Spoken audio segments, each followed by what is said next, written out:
Live in 2 seconds. Hello, everybody. Spider here, DeFi Card Podcast, coming to you from San Antonio, Texas. I'm in the studio.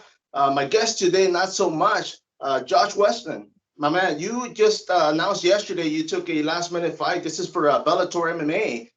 Were you getting ready for a fight already? No, actually, I had one about a month ago, and I had one earlier in the fall, so I was actually sort of on a calm down period, just let my body recover. Like I was doing, I never go quit doing stuff, but I was on more of a relaxed period.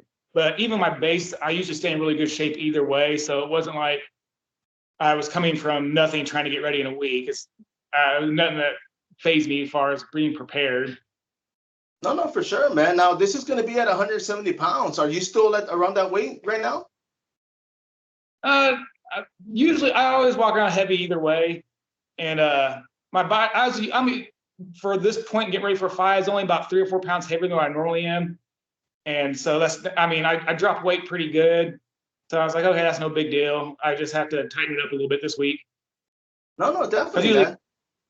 Go ahead. I usually walk up a week before the fight. I'm about 190. Then I get down to about a 183 the day before the weigh-ins, and then I just drop the rest. And I was like about a 193, 194. So I mean, it's a little bit heavy, but nothing unmanageable. Like as of today, I'm like upper 80s. And so it's like once I start leaning stuff out, so I'm pretty much on pace. No, definitely, man. And of course, I mean, you already know your body. You've been in the game for a few years, so you already know what you're capable of, right? Yeah, that's the better thing. The more years you do it, the easier you know what you can and can't do. No, definitely, my man. Now, on this fight, it is for Bellator, and I was thinking right off the bat, I said, man, I wonder if he had something he wanted to buy or he wanted to go see the card, man. So which one was it, bro? Actually, it was more of like, if it wasn't a Bellator fight, I wouldn't have taken it. But I was like, okay, I'll take this. But it did come up handy because not that I was buying something anyways. I was sitting there because I ride bikes all the time. Right. That's one of the things. Shape. I just started like about 6 years ago. I started bike commuting and stuff like that. And so one of my bikes I like, but the drivetrain on it's crap. So I was like, so I'm spending about $800, $900 upgrading that bike. But I was like, oh, this came out pretty good time. No, for sure, man. And I mean, it's a good thing that you guys get paid. I mean, because of course, you know, your training, your time. I mean, it's good to get paid for that, right? I mean, you've been doing it. I believe you started your pro career in 2012. I started pro in 2012 and started in 2007, and I stayed amateur for a while because Missouri for years didn't have a professional circuit. And then when it first went pro, I had an injury, so I had to hold back a little bit, and then I had to get back in shape from the injury, so that sort of postponed the pro debut. No, for sure. You see, and one of the things that you just mentioned, man, because it wasn't legal in your state, and that's one of the things like here in Texas, it wasn't until like I believe it was like 2005 that they started allowing closed fists, you know, because before that it was open hand. Yeah, we had amateur for a while, but which I guess the promoters loved because they didn't have to pay hardly anything. They was making a killing. No, definitely. So now, I mean, you've been in it for a minute. As far as training, man, how's everything going? Training goes great. It's like I like to drill more. Like when I was younger, I did more of I wanted more just like sparring and all the live stuff, which I still do it some. But now my focus is more on drill work because I realized being size through movements is much better, and you can get better without catching the injuries. No, definitely, man. And that's one of the things that comes with experience because, of course, now you take it easy. I mean, you're up there in age. You're not as old as I am, but I mean, you're getting up there to where now you got to be a little bit more careful, right? Oh yeah, that's the biggest thing. Like when I was younger, like I used to like lift heavy weights a lot and stuff like that. But then sometimes I realized I was catching more injuries in the weight room than I was sometimes training. So, I don't really lift much, anything over 15, 20 pounds anymore. But it's just like, just good mechanics and things like that because it's like one of the ones you just don't want to catch injuries, and you can still get a good workout if you do stuff right and correctly. No, definitely, my man. Now, let me ask you, on this one, it is at 170. Is that the weight class you're more comfortable with, or have you fought it at 185? I've fought at 85 before. Actually, I think I was a catchweight at 80, but 70 is where I'm more comfortable at. I mean, ideally, just because of laziness, 75 when for catch weights is the greatest thing. But it's like 70. I don't have an issue making 70, but it is nice when you don't have to drop those last 5.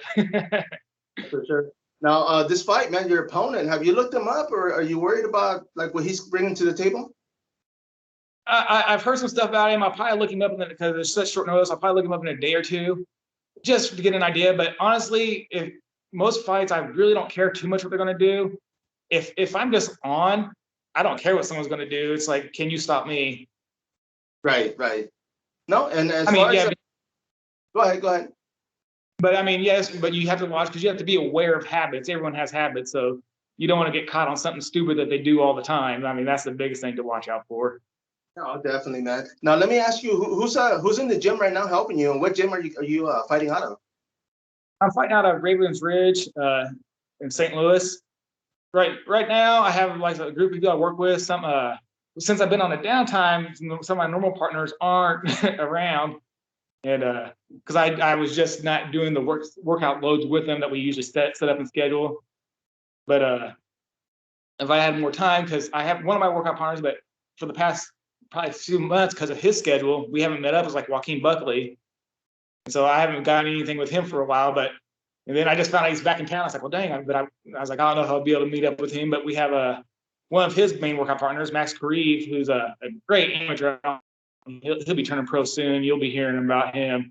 And I'll be getting some workouts with him this week. And then a few other guys for wrestling and stuff like that. Done for sure, man. Let me ask you, man, because it's a different promotion, but because it was at 170 pounds last night, man, they had the main event with Covington and Masvidal. Did you watch that fight? Honestly, I didn't. I was down doing a workout during the fights, and I came up, ate something, went to bed. It was like I was tempted to go somewhere to watch. I was like, no, I got too much to do this week to distract me from my goals. Definitely, man. You didn't miss much, bro. They went the distance, and Covington won, of course, but it was one of those. I guess they knew each other so well that they kind of like capitalized on each other's end. It made for a fight, but it was it dragged a little. Let's say that. But yeah, man. I mean, of course, Bellator MMA. This is the first time you have fought for Bellator. Yeah, I was supposed to fight for him in 2016 in Tel Aviv, and I sitting there, had a contract signed, passport, and then it fell through like the month before. So I was sort of disappointed about that. Part of it was for Bellator, and part of it I wanted to go to Tel Aviv. I mean, it is going to be Bellator 276. Of course, this is going to be March 12th. And how far are you from the venue? Me physically, I'm not. It's probably a drive-wise, maybe 20, 25 minutes from the venue. Oh, sweet, man. Yeah, So I mean, after weigh-ins, you get to go home, eat, and sleep right in your own bed. We got to stay for quarantine. We got to stay at the hotel, so I got to head up there. Right. So that's the only thing that's going to be tough. It's going to take me out of my routine a little bit because usually I have even if I travel, I have my routine. I do stuff before I head out hotel doing my cut. No, you see, and that's one of the things I guess when people do travel across state is they don't start cutting weight till they get to their destination, man. And a lot of times they don't make weight because of the fact that they have to do the press conference, they have to do the photos, and I mean, right now you're pretty much on weight, so you won't have that issue, right? No, like I said, throughout the first part of the week, I'm conscious of what I eat and stuff, and I'll get where I need to be, and then after matter of doing what you got to do to make weight. I got more efficient. I have like a little personal. They're not hot, but I go between a hot bath and that back and forth, and just keep the sweat going, and that's all I do. I used to do like all the running and stuff like that, but I was like, that's stupid because you're just tearing your body dehydrated. There's no sense of putting your muscles to the strain. So I don't do any physical activity. I do it because it's just sauna. See, that's what we said earlier. It comes from experience, man. So now you're able to not, sacrifice too much when it comes to fight night, and you're able to perform better, right? Yeah. Man, and I do want to. You're cutting and you're. I think I lost you. Are you still there? I hear you. Okay, yeah, it's starting to break up, man. But I do want to wrap this up, man. I know you had a last minute fight. I figured why not get a last minute interview and come fight night, man. I'm gonna be watching. Of course, I'm a huge fan of Bellator MMA. I'll be watching along and hopefully, catch you get that victory, man. All right, that's the plan. And then any last minute question, last question, man. As far as sponsors, man, who's helping you for this bout? I never mess with sponsors. The only sponsor I ever, it's to me, it's like, yeah, the money be there and stuff, but it's like, I just don't feel like I'm one of those kind of people. I don't need the money, and so I ain't dealing with the headache of just trying to mess with it. Trying to plug in all your social media outlets, man. Yes, I will throw a shout out because I actually put this on today with Thorn. They did sponsor me before, but I got more of a sponsorship there because my uncle's the vice principal of the Thorn supplement, so he hooked me up with sponsorship. So No, definitely, man. Well, I do wish you the best, bro. Thank you for letting me reach out to you, and best of luck on fight night, man. All right, thank you. The Fight Card Podcast. My guest, Josh Weston. Until next time, follow up.